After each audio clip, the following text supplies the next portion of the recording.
These latest headlines from ABC15 are sponsored by Lerner and Rowe Injury Attorneys. One call, that's all. I'm Faye Fredericks with your top stories from ABC15 Arizona. New today, Bloomberg reporting the Agriculture Department plans to end a Biden-era proposal to tighten regulations on raw poultry products. Proposal would have stopped poultry producers from shipping raw chicken and turkey after their products tested positive for salmonella. USDA report issued last August shows the proposed regulation didn't seem to prevent illnesses. It's estimated salmonella sickens about 1.3 million Americans each year. We're here to fight for a future where our communities are empowered to thrive, not just survive.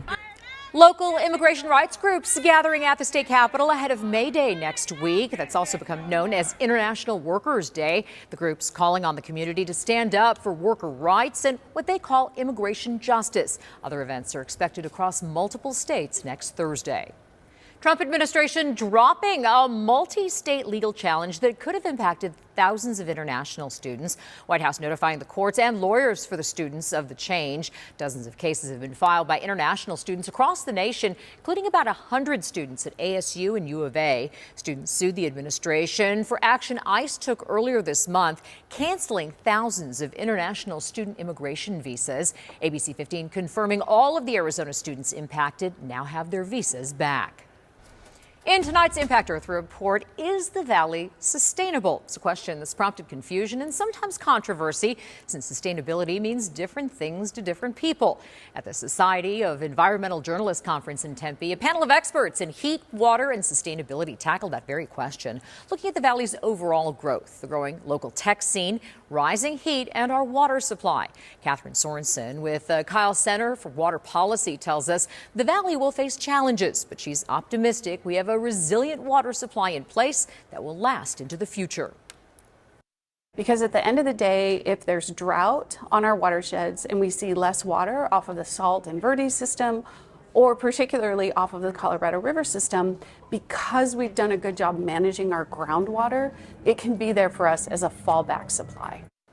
The panel also discussing the use of reclaimed water to help us get through drought conditions and maintain a healthy water supply.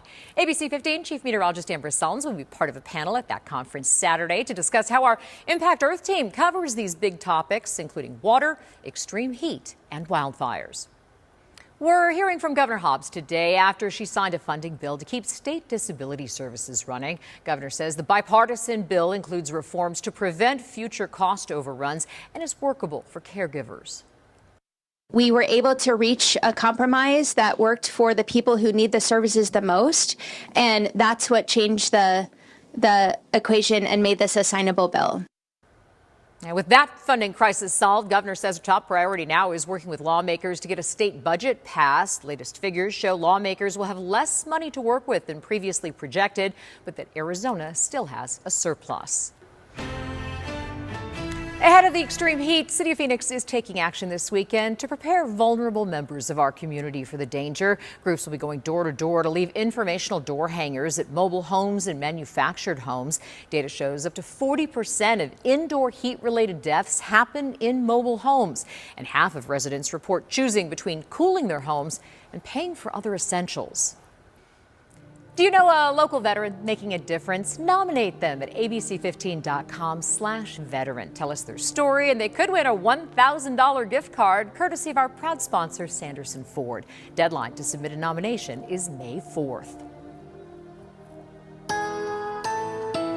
Tracking your forecast, I'm Chief Meteorologist Amber Sullins. Temperatures are dropping as we head into the weekend. Tomorrow it's back into the 80s here in Phoenix, putting us just a couple of degrees below the average for this time of the year. We're picking up winds as well, breezes for the valley, and some windy conditions along the Mogollon Rim northeast toward the Four Corners, where wind advisories will be in effect throughout the day.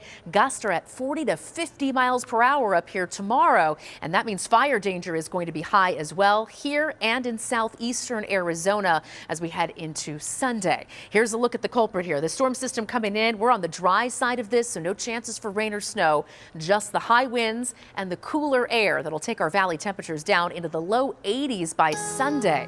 Monday, we pop back up to 84 as winds lighten up, and then it's back into the 90s for the middle to end of next week.